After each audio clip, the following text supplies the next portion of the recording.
Thanks for joining us. I'm Maycee and this is ENN Now. And I'm Jensen. Governor Kevin Stitt signed a new law that criminalizes performing or attempting to perform an abortion.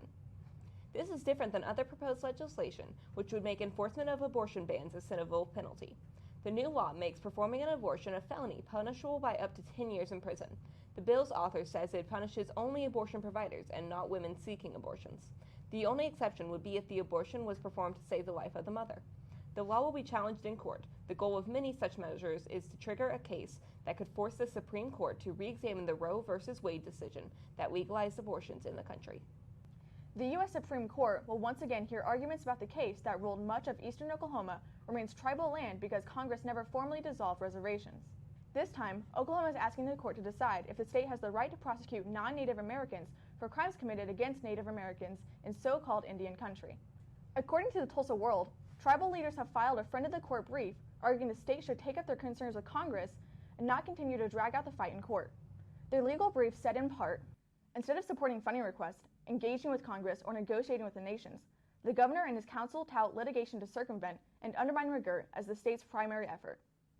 Last week, Governor Kevin Stitt, who is a member of the Cherokee Nation, went on a Fox News program to criticize the McGirt decision.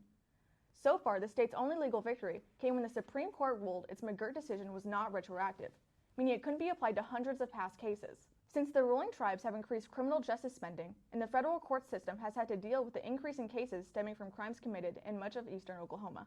There's another Republican in the race to challenge Governor Kevin Stitt.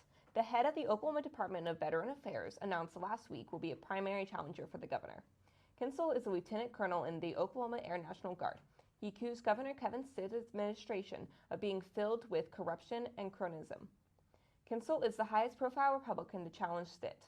Two others, Mark Sherwood and Mariah McCabe, are also running. Recent polling conducted by political consulting firm Amber Integrated, conducted before Kinsel's announcement, showed 59% of Republican voters say they will likely support Stitt for re-election.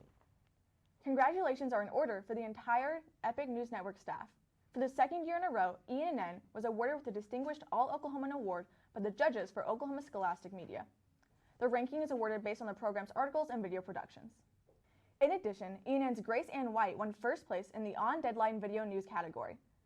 Photographer Nathan Ritter won second place in the on-deadline sports photo category. And Jensen was awarded third place and honorable mention in the sports photo category. That's all the time we have for today. Thanks for joining us. And be sure to keep checking out our website and social media pages for more news from our team of student journalists.